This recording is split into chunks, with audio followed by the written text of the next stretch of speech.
Pour Pierre, nous apprenons que l'Église est une nation sainte, 1 Pierre 2,9, Exode 19,6. Comme nous le savons, une grande quantité de lumière est jetée sur cet aspect dans l'Ancien Testament. C'est un peuple tiré des nations pour la cause de son nom, pour qu'il forme ici-bas et à présent une nation céleste. Une nation d'un ordre différent. Le mot céleste lui-même, bien sûr, entraîne cela avec lui. Une nation céleste tirée des nations et se trouvant cependant au milieu des nations. Mais il y a trois choses à noter en relation avec cette conception de l'Église en tant que nation. La première chose est le principe ou la loi de la séparation. Cela est clairement illustré avec force dans le cas d'Israël en tant que type terrestre de cette Église. Séparé des nations, Israël a perdu son intégration même, sa vocation, sa puissance, sa gloire, tout. Quand il perdit cet état qui le distinguait des autres nations, quand il permit qu'un pont soit dressé entre lui et elle, et qu'il se mit à adorer leur Dieu.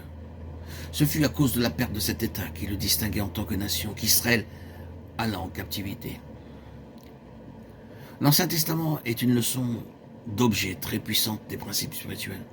Si cela est vrai dans le domaine temporel et terrestre, combien plus cela doit être vrai dans le domaine spirituel et céleste et éternel. C'est une chose qui a expliqué peut-être plus que tout autre la perte de la gloire, de la puissance, de l'influence et de la présence de Dieu dans le monde. Un état distinctif perdu. Une séparation perdue. De plus, la nation était un peuple constitué aussi bien que séparé. Il était certainement séparé. Il n'y avait aucun doute au sujet de sa séparation de l'Égypte. Pharaon tenta de parlementer sur ce point-là. Il suggéra qu'il laisse quelque chose derrière, une petite attache. Non, dit le Seigneur par l'intermédiaire de Moïse, il ne restera pas un ongle. Exode 10, 24-26. Et puis, considérez la brèche que Dieu a faite, le fossé qu'il a placé entre Israël et l'Égypte. Tout cela est très représentatif. Mais ensuite, quand il les fit sortir, il constitua avec eux une nation. Ils sortirent comme une multitude, nous pourrions presque dire comme une cohue. Et puis, Dieu les prit en main pour les former et les constituer en une entité dotée de lois et de principes spirituels gouvernant chaque détail de leur vie. Ils furent amenés juste sous le contrôle direct du ciel, là où rien de ce monde ne pouvait répondre à leurs besoins. Leurs ressources étaient entièrement d'en haut. Ils étaient un peuple constitué sur des principes célestes, sous un gouvernement céleste. Et c'est cela l'Église. Troisièmement, dans sa vaste déclaration, Pierre nous dit que le but de notre appel est d'annoncer les vertus, les excellences de celui qui nous a appelés, des ténèbres à son admirable lumière.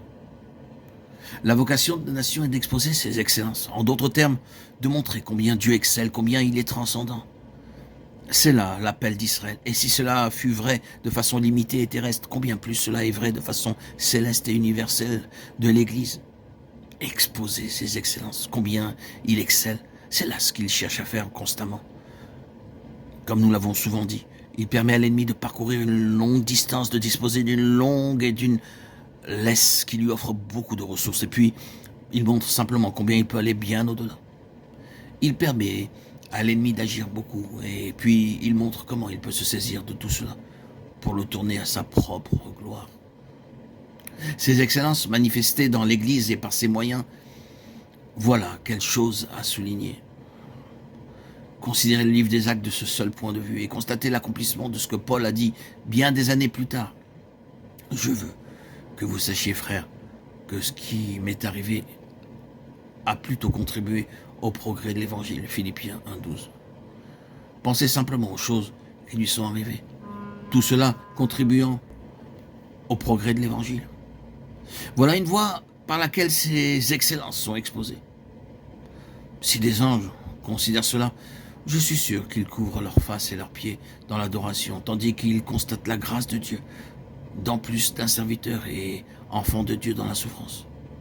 Les excellences de sa grâce.